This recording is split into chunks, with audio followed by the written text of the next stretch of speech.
Alright, so we're going to talk about the Mueller report. So everybody strap in, grab your liberal tears mug, and there's a reason why this is not trending on Twitter. Robert S. Mueller III, special counsel, declined on Wednesday to clear President Trump of obstruction, which is weird because he did just that. But anyway, mainstream media lying their ass off. But anyway, in his first appearance, characterized the first 2 years of investigation of Russian interference. If we had confidence the president clearly did not commit a crime, we would have said so, Mr. Mueller said, reading from his prepared notes behind a lectern at the Justice Department at Hastie's court appearance. He also noted that while the Justice Department policy prohibits charging a sitting president with a crime, the Constitution provides for another remedy to formally accuse the president of wrongdoing, a clear reference to the ability of Congress to conduct impeachment proceedings. Now, this is obviously mainstream media. So, take their quotes out of context. Although it lasted only 10 minutes, the news conference presented an extraordinary spectacle of top law enforcement officials publicly stating that the president's conduct had warranted criminal investigation, even though it was impossible to indict him for any crimes. So this, to me, seems like they're trying to cover their ass because of the up-and-coming Barr investigation. So, why don't we go through and actually hear Robert Mueller's statement himself? Instead of relying on mainstream media telling us exactly what happened, why don't we watch the actual full announcement here? I know, this is revolutionary. We are going to actually watch the statement for ourselves instead of relying on the media telling us what to believe.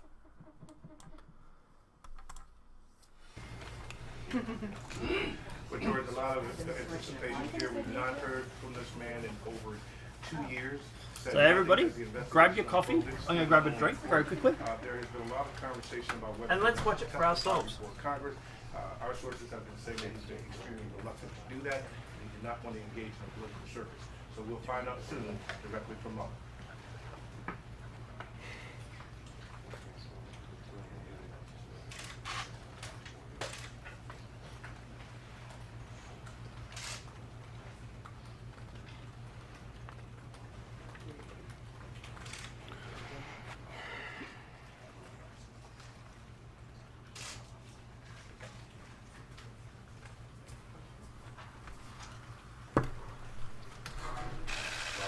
Alright.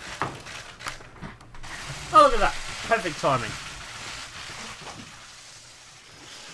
Good morning, everyone, and thank you for being here. 2 years ago, the acting Attorney General asked me to serve as special counsel, and he created the special counsel's office. The appointment order directed the office to investigate Russian interference in the 2016 presidential election. This included investigating any links or coordination between the Russian government and individuals associated with the Trump campaign. Now, I have not spoken publicly during our investigation. I'm speaking out today because our investigation is complete. The Attorney General has made the report on our investigation largely public. We are formally closing the special counsel's office, and as well, I'm resigning from the Department of Justice to return to private life. I'll make a few remarks about the results of our work. But beyond these few remarks, it is important that the office's written work speak for itself. Let me begin where the appointment order begins, and that is interference in the 2016 presidential election. As alleged by the grand jury in an indictment, Russian intelligence officers who were part of the Russian military launched a concerted attack on our political system. The indictment alleges that they used sophisticated cyber techniques to hack into computers and networks used by the Clinton campaign. Now, this is all in regards to what they were told, okay? So this is not what they've found, this is what they were told. They stole private information and then released that information through fake online and identities and through the organization WikiLeaks. The releases were designed and timed to interfere with our election and to damage a presidential candidate.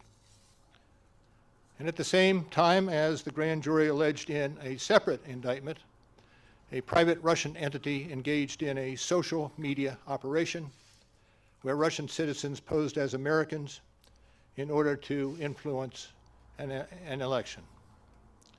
These indictments contain allegations, and we are not commenting on the guilt or the innocence of any specific defendant.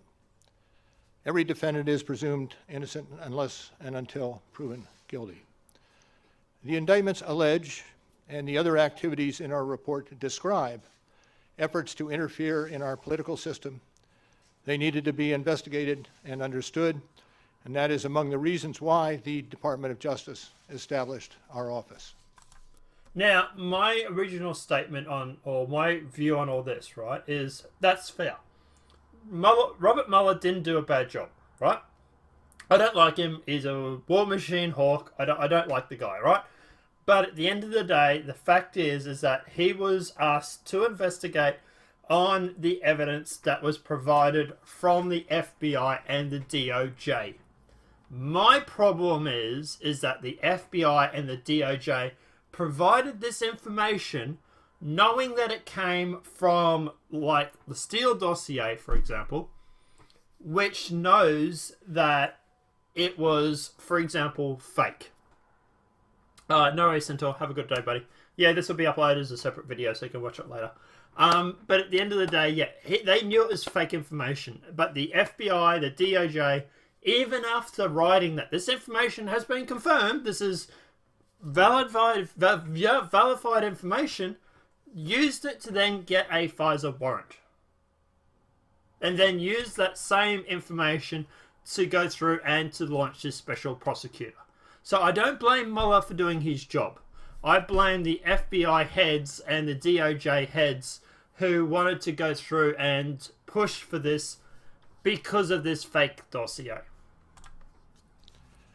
That is also a reason we investigated efforts to obstruct the investigation.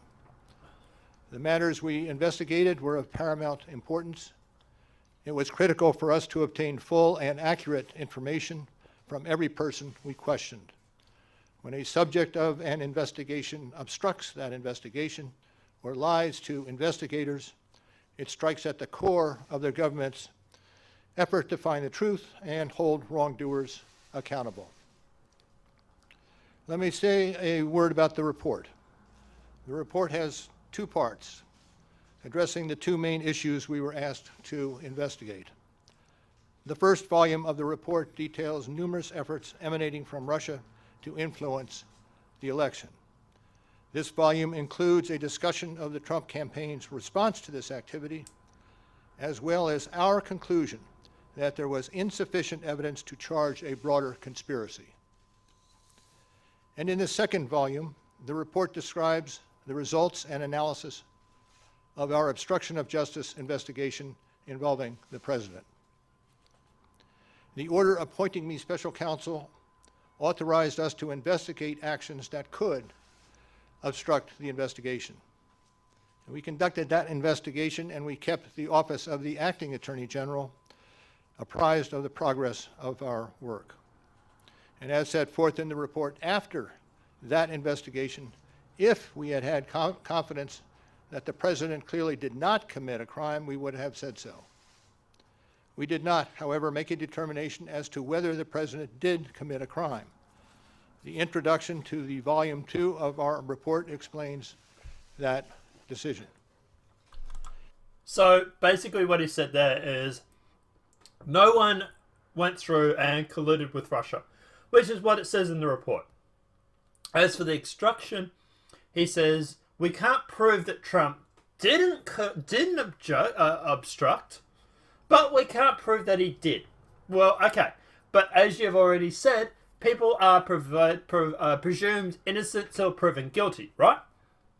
You've literally just said that earlier in this statement. So my argument is, okay, you have to prove that someone is proven guilty, because at the end of the day, that is the presumption of innocence. And you have literally just said that you can't prove whether he did or did not obstruct. That to me sounds like it's like a, well, we can't. Yeah. You can't prove a negative for a start. You can't prove that someone didn't obstruct, really. That's almost impossible. You normally have to prove that someone has obstructed, and you can't do that either. So, yeah. It explains that under long-standing department policy, a president cannot be charged with a federal crime while he is in office. That is unconstitutional. Even if the charge is kept under seal and hidden from public view, that too is prohibited. The special counsel's office is part of the Department of Justice, and by regulation, it was bound by that department policy. Charging the president with a crime was therefore not an option we could consider. The department's written opinion explaining the policy makes several important points that further informed our handling of the obstruction investigation. Those points are summarized in our report, and I will describe two of them for you. First, the opinion explicitly permits the investigation of a sitting president because it is important to preserve evidence while memories are fresh and documents available. Among other things, that evidence could be used if there were co-conspirators who could be charged now. And second, the opinion says that the Constitution requires a process other than the criminal justice system to formally accuse a sitting president of wrongdoing. And beyond department policy, we were guided by principles of fairness. It would be unfair to potentially accuse somebody of a crime when there can be no court resolution of the actual charge. So that was Justice Department policy. Those were the principles under which we operated, and from them we concluded that we would not reach a determination one way or the other about whether the president committed a crime. That is the office's final position, and we will not comment on any other conclusions or hypotheticals about the president. We conducted an independent criminal investigation and reported the results to the Attorney General, as required by department regulations. The Attorney General then concluded that it was appropriate to provide our report to Congress and to the American people. At one point in time, I requested that certain portions of the report be released. The Attorney General preferred to make the entire report public all at once, and we appreciate that the Attorney General made the report largely public, and I certainly do not question the Attorney General's good faith in that decision. Now that I hope and expect this to be the only. Now that sort of squashes the whole Barr investigation too, or the Democrats going after Barr, because at the end of the day, he basically turned around and said that Barr did a good job. He's released what he can, and that's going to make the Democrats back off Barr because they've like, holy shit, Mueller just batted for Barr, so to speak. Only time that I will speak to you in this manner. I am making that decision myself. No one has told me whether I can or should testify or speak further about this matter. There has been discussion about an appearance before Congress. Any testimony from this office would not go beyond our report. It contains our findings and analysis and the reasons for the decisions we made. We chose those words carefully, and the work speaks for itself. And the report is my testimony. I would not provide information beyond that which is already public in any appearance before Congress. In addition, access to our underlying work product is being decided in a process that does not involve our office. So beyond what I've said here today and what is contained in our written work, I do not believe it is appropriate for me to speak further about the investigation or to comment on the actions of the Justice Department or Congress. and it's for that reason I will not be taking questions today as well. Now, before I step away, I want to thank the attorneys, the FBI agents, the analysts, the professional staff who helped us conduct this investigation in a fair and independent manner. I wouldn't go calling it independent and fair. You stacked the prosecutors with Democrats. These individuals, who spent nearly 2 years with the special counsel's office, were of the highest integrity. And I will close by reiterating the central allegation of our indictments, that there were multiple, systematic efforts to interfere in our election. And that allegation deserves the attention of every American. Thank you. Thank you for being here today. Sir, if you're subpoenaed, will you be full time? No question. And there he goes. There he goes, single-handedly destroying any chance that the Democrats have got of bringing him before Congress, because he's just literally just said, we will not do it. I'm not going to do it. This is it. This is it. This is over. This is done. Please, for the love of God, put it to bed. That's basically what Robert Mueller just said, walking away from the podium. Now, of course, obviously the mainstream media, well, they decided to take it all out of paraphrase, to take it out of context, you know, go through and, you know, blah, blah, blah, and, you know, Trump derangement syndrome, insert reasons here, like Mueller first comments in Russia inquiry, declines to clear Trump. Yes, he did. He also declined to implicate Trump, which is also missing from your headline. Robert Mueller breaks silence and insists he did not exonerate Trump. Okay, but he also said that he would not indict Trump, or that he would not implicate Trump, did he? Which is also missing from their headline. Donald Trump thanks Robert Mueller, case is closed. Which is true. Now, President Trump commented on Special Counsel Mueller's conclusion statement about his report on Wednesday. Nothing changes from the Mueller report, Trump wrote on Twitter. There was insignificant evidence, and therefore in our country a person is innocent, which is what I've just basically said before. This case is closed. Thank you. Nadler responds to Mueller, fails to Congress to respond to the crimes. Falls to Congress, sorry.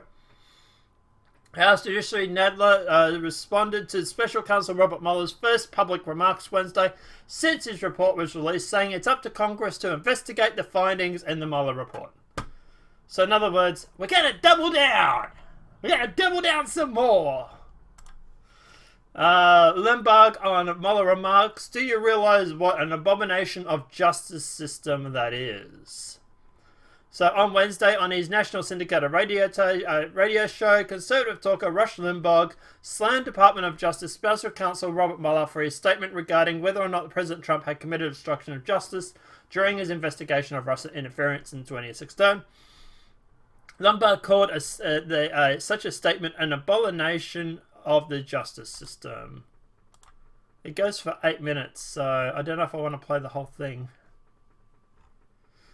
It's quite a... Alright, let's play it. Let's go through it. You know, this is going to be very interesting because I went back during the break. I went back to the archives out there. And I found the Attorney General on 2 separate occasions. One in... they were both in the press conference. When he announced that Mueller's report was in and that he had read the report and gave his 4-page summary. Then had some questions out there. The media asked questions. Of course, Mueller didn't deign to take any questions. And we know why. Mueller doesn't want any questions about the stuff he ignored. Anyway, this is going to be a big bone of contention because Mueller made it plain today. In fact, I've got 3 Mueller sound bites. I've been looking for every reason in the world not to use them. Because they just tick me off. And let's see here. If we, Yeah, grab soundbite number 2. This is going to be big bone of contention because of what Barr has said on 2 separate occasions. I'll get to what Barr has said after I play it for you. Mr. Integrity, Mr. Boy Scout, Mr. Honorable, Mr. Impeccable, Mr. They Don't Come Any Better Than This, Robert J. Mueller III. As set forth in the report after that investigation, if we had had confidence that the president clearly did not commit a crime, we would have said so. We did not, however, make a determination as to whether the president did commit a crime. Beyond department policy, we were guided by principles of fairness. It would be unfair to potentially accuse somebody of a crime when there can be no court resolution of the actual charge. So that was Justice Department policy. Those were the principles under which we operated, and from them we concluded that we would not reach a determination, one way or the other, about whether the president committed a crime.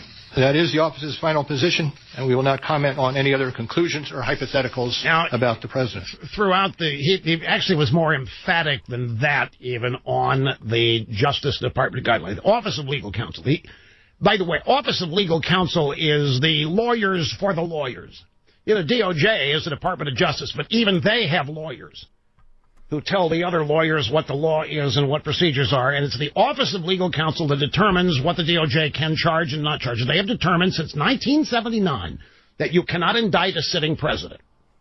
And Mueller made it clear over and over again today that that's the reason they didn't pursue the president, is because of those guidelines. Can't indict a sitting president, so why do it? And that's why I was screaming when he said this. I'm sure, what the hell was this for then? If from the very beginning you were operating under guidelines that say you can't accuse him, you can't charge him, you can't indict him, then what the hell has been going on here? That's actually a fair point. That's actually a really good point. Why do the investigation if you can't do it in the first place? So, yeah. I'm not going to listen to the rest of it because we watched the whole 10-minute video, so yeah. Amash rallying to impeach Trump is more important than passing legislation in Congress. Justin Amash tried to explain away his lack of success at town hall events yesterday. Representative Justin Amash explained the legislative philosophy that he had adhered to throughout the years in Congress. During a constituent town hall yesterday, he ground rappers and arguably a stunning as an impeachment push. Amash actually believes it's more successful than his peers despite never getting any legislation passed. After receiving questions asking him to prove that he was doing this while in Congress, Amash was unable to give a concrete example. He explained that the message to call, which is now in favor of impeaching President Trump. So I haven't passed any legislation, but hey, we might be impeaching Trump, so that's more important. Okay. And Hollywood demands Congress impeach Trump after Mueller speaks. It's your effing job. Hollywood's loudest left-wing activists took to social media en masse on Wednesday and reacted to former special counsel Robert Mueller's statement about his election investigation by calling on Congress to begin the process of impeaching President Donald Trump. Sure.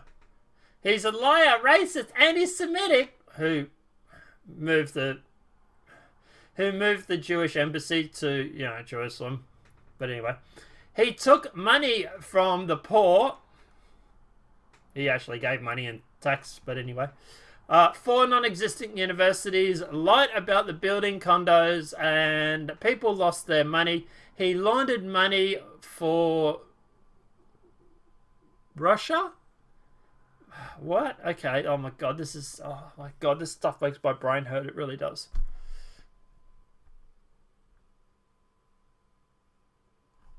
Yeah, I actually believe that, Eric, too. I actually think that's a very good point. Eric says in chat, my personal guess is that the investigation was only a tactic to slow down President Trump as much as they can so they can use what they didn't accomplish during his term against him. The problem is that didn't work.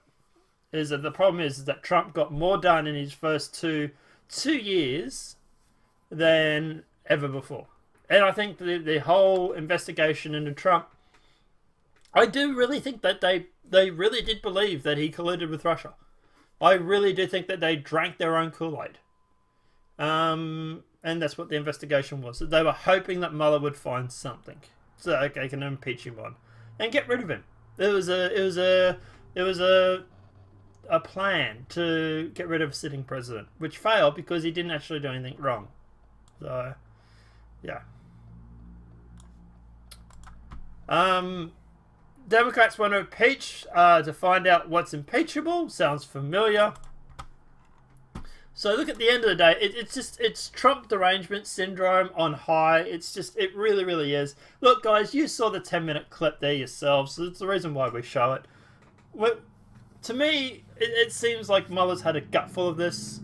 Mueller's basically saying, look, I've done the investigation, my job's done.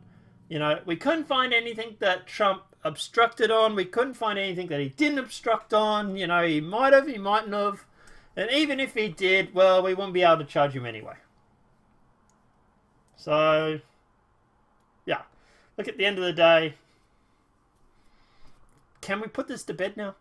Can we get on with making America great again? I don't know. But guys, let me know what your thoughts are in the comment section below regarding this. Yeah, you saw the clip for yourself. Let us know.